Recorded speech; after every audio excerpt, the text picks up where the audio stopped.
For years, I have watched retirees treat required minimum distributions like some kind of tax monster waiting in the dark to ruin everything they spent a lifetime building. And the truth is, when you slow down and look at the numbers instead of the fear, the story is a lot calmer than most people have been told. I want to challenge that fear directly. Required minimum distributions are not a disaster.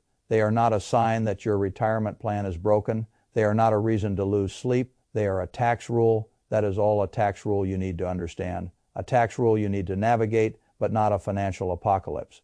What I have found is that too many retirees and too many advisors are still making decisions based on an older version of the tax world. They are reacting to rules that made more sense in 2017 than they do now. Back then, deductions were smaller. Tax brackets were tighter. RMDs started earlier. The IRS life expectancy tables forced slightly larger withdrawals sooner. Put all of that together, and it was easier to build a frightening story around required minimum distributions.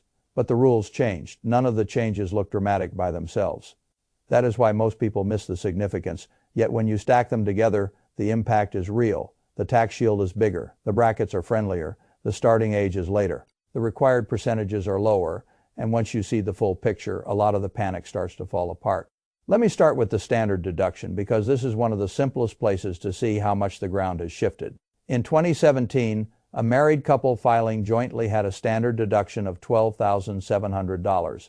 They also had personal exemptions of $4,050 each. When you put that together, a married couple could shield about $20,800 of income before stepping into the first bracket.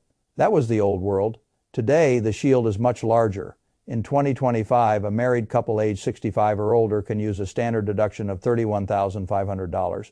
Then you add the extra senior deduction of $2,000 per person. Then you add the senior bonus deduction of $6,000 per person.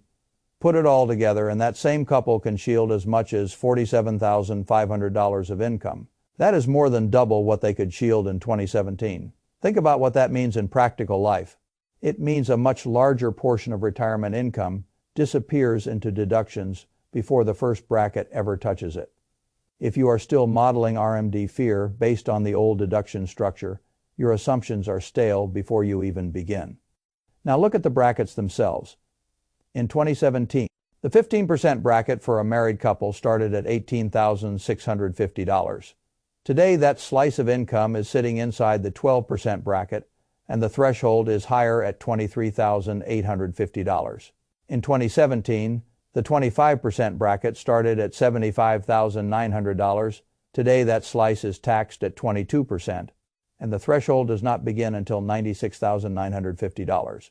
In 2017, the 28% bracket started at $153,100. Today, that same zone is taxed at 24%, and it does not begin until $206,700. Even the top rate moved. The old top rate was 39.6%, beginning at $470,700. Today, it is 37%, and it does not begin until $751,600. That matters. Not only are rates lower, but retirees can earn more before they climb into the next bracket. That means more room, more flexibility, more income sheltered at lower rates. And that is exactly why I keep telling people to stop reacting to RMDs like it. It's still 2017. Then there is the age when RMDs actually begin. This one changed a lot. Under the older rules, required minimum distributions began at age 70 and a half. Then the Secure Act pushed that to 72. Then Secure Act 2.0 pushed it again to 73. And later, in 2033, the starting age is scheduled to move to 75. That is not a small detail. That means 4 or 5 more years compared to the old framework where you get to decide how and when to take money before the IRS forces the schedule on you. Those years in your late 60s and early 70s matter enormously. They give you more room to make deliberate withdrawals, more room to shape your tax picture, more room to reduce account balances gradually if that fits your plan, more room to act before the rule acts on you. And once RMDs begin, the percentages themselves are lighter than they used to be. At age 72, the old IRS tables pushed you to withdraw about 3.91%. Under the updated life expectancy tables, that figure is closer to 3.65%. At age 75, the old figure was about 4.37%. Today, it is roughly 4.07%. And the same pattern repeats as you move upward in age. You should pause on that for a moment. Even under the old rules, required minimum distributions began below what many retirees already think of as a conservative withdrawal rate. And now the forced percentages are smaller still. That means the system is not designed to rip money out of your accounts at some reckless pace. It is designed to make sure deferred taxes eventually get collected over a very long life expectancy. So the basic picture is better than most people assume. Deductions are higher, rates are lower, brackets are wider, RMDs begin later. The withdrawal percentages are more forgiving. That is the real backdrop. Now, once I show people this, two concerns always come next. The first concern is taxes have nowhere to go but up. I understand why retirees think that it feels intuitive. Washington owes too much money. Deficits are too large. Somebody has to pay.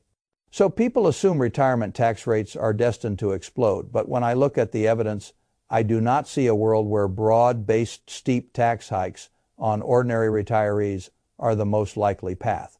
What I see is a country where voters already believe they pay enough. I see a political system that is much more comfortable protecting lower rates than aggressively raising them on the middle class. And I see a government that is more likely to use quieter tools such as inflation, money creation, and other forms of shadow taxation than openly impose painful tax increases on everybody. That is the real world if rates rise. My view is that it is more likely to happen at the margins and more likely to target the highest incomes and large businesses. First, could tax rates move somewhat higher over time, of course. But the idea that the average retiree is destined to face some giant tax ambush from RMDs is not what the current evidence supports. The second concern is more serious, and I treat it with more respect. That is widowhood. This is the widow S tax trap. Half of married retirees will eventually face it. The surviving spouse often moves from married filing jointly to the single filer brackets. Social Security usually falls to the higher of the two benefits instead of keeping both. Household expenses often come down. Yes, but the tax brackets also tighten, and because women tend to outlive men, this risk lands especially hard on wives, who may spend many years as the surviving spouse. This is not an imaginary problem. It is real. But even here, people often overstate the damage. What I have seen in real planning work is that the widow S tax trap becomes a lifestyle problem, mostly when pre-tax balances are very large. If a couple has around $1.5 million total with about $1.05 million in pre-tax money, widowhood later in life may lift the effective tax rate by a few percentage points, maybe 4 or 5, depending on the year. But it does not necessarily destroy the survivor's standard of living. When you push balances much higher, say $3 million or more in pre-tax accounts, then the widow S tax trap can begin to meaningfully affect spendable income. That is where it becomes a more serious planning issue. That distinction matters. A lot of retirees are frightening themselves with a scenario that only becomes painful at account sizes they may never actually reach. And this is exactly why I do not like lazy planning. Software will often recommend very large Roth conversions because it sees future widowhood and tighter brackets and wants to eliminate those taxes in advance. But sometimes the cure looks suspiciously similar to the disease. I have seen cases where the software wants a couple to convert money at 22% and 24% rates during their healthy married years in order to avoid future RMDs that would have been taxed at 22% or 24% after widowhood. When the conversion tax bracket and the future widow tax bracket are basically the same, I do not see magic there. I see movement, I see activity, I do not necessarily see value. That is why the answer is usually not one giant move. The answer is usually a calmer, more practical playbook. The first part of that playbook is blended withdrawals. A lot of retirees still follow the old textbook sequence without thinking. They spend taxable money first, then pre-tax money, then Roth money last. That can work, but it is not sacred. In many cases, a better answer is to withdraw modest amounts from both taxable and pre-tax accounts earlier in retirement. That naturally reduces the future RMD balance without forcing you into some dramatic tax event today. The second tool is asset location. You do not have to place every asset in every account without intention. Lower growth, income producing assets can often sit inside pre-tax accounts. Higher growth assets can often live inside Roth or taxable accounts. That slows the growth of the accounts most vulnerable to future RMD pressure and lets the most tax-efficient growth happen where it can do the most good. The third tool is what I think of as micro-Roth conversions. Not giant, headline, grabbing conversions, not heroic tax stunts, small, steady moves.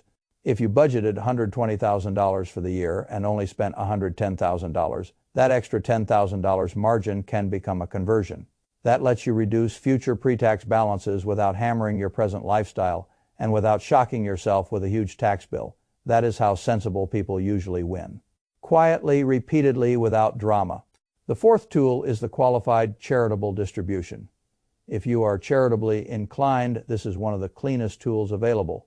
Beginning at age 70 and a half, you can send money directly from an IRA to a qualified charity. That distribution counts toward your RMD, but it never shows up as taxable income. For the right retiree, that is elegant. It reduces the RMD impact and supports something meaningful at the same time. Now step back and look at the entire picture with clear eyes. RMDs are not some giant retirement monster. They are a rule, a manageable rule, a rule that now operates inside a more favorable system than the one many people still carry around in their heads.